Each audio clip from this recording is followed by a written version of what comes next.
और उधर वक्फ बिल पर हरियाणा में भी सियासी घमासान जारी है। पूर्व कांग्रेस के सांसद विजेंद्र सिंह ने सवाल उठाए हैं। उन्होंने पूछा कि क्या एसजीपीसी में भी लाए जा सकते हैं दूसरे धर्म के मेंबर?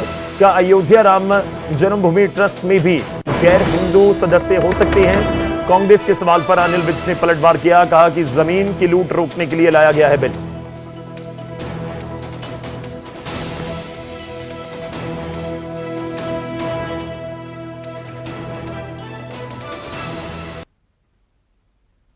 सीधा सीधा उनके ऊपर कुठाराघात है। और ये कहना कि इससे हम बोर्ड्स में और काउंसिल में डाइवर्सिटी ला रहे हैं, उसमें भिन्नता ला रहे हैं, तो सुनने में बड़ा अटपटा सा लगता है। क्योंकि बीजेपी को ये उदारपन सिर्फ मुसलमानों की जो संस्थाएं हैं उसमें ही लाने की ज़रूरत पड़ी है। आप सोच के देखिए कि क्या इस प्रकार की चीज़ एसजीपीसी के साथ की जा सकती है? क्या इस प्रकार की चीज़ चर्चेस जो क्रिश्चियनिटी के जो बोर्ड्स या ट्रस्ट्स हैं उनके साथ किया जा सकता है? क्या इस प्रकार की चीज़ जो हिंदू समाज की जो संस्थाएं हैं उनके साथ किया जा सकता है?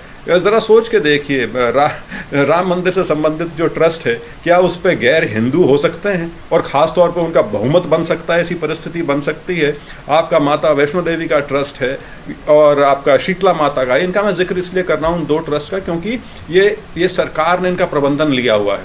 लेकिन क्या उसके अंदर जो सदस्यता है, जो उसके मेंबर हैं, क्या उसमें गैर हिंदुओं के लिए जगह है? तो इस प्रकार की चीज़ ये खास एक अल्पसंख्यक वर्ग को टारगेट करके कर रहे हैं और ये सिर्फ यहाँ थमेगा नहीं। जो ज़मीनों की सारे देश में लूट हो रही थी उसको रोकने के लिए ये अमेंडमेंट बिल लाया गया। ऐसा नहीं है कि इस बिल में पहली बार कोई अमेंडमेंट हो रही है, 5 बार पहले हो चुकी है। और कांग्रेस ने तो 1913 में इसमें वो प्रावधान कर दिया कि वक्फ अगर किसी भी ज़मीन को अपनी क्लेम कर लेता है, अपना दावा दिखा देता है, तो जिसकी ज़मीन पे करा है उसको कोर्ट में जाके सिद्ध करना पड़ेगा।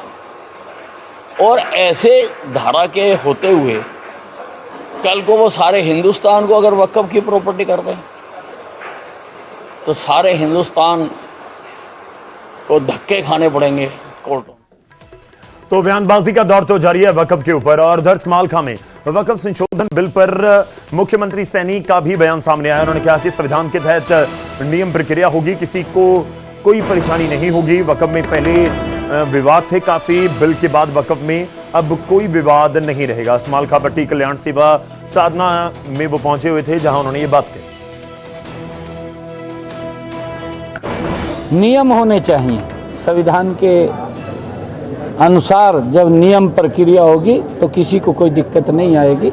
और उस नियम प्रक्रिया के अंदर जो वक्फ बिल आया है, क्योंकि कई प्रकार के डिस्प्यूटेड इसके अंदर थे, अब वक्फ बिल आने के बाद वो कोई डिस्प्यूट नहीं रहेगा, सारे डिस्प्यूट ठीक होंगे।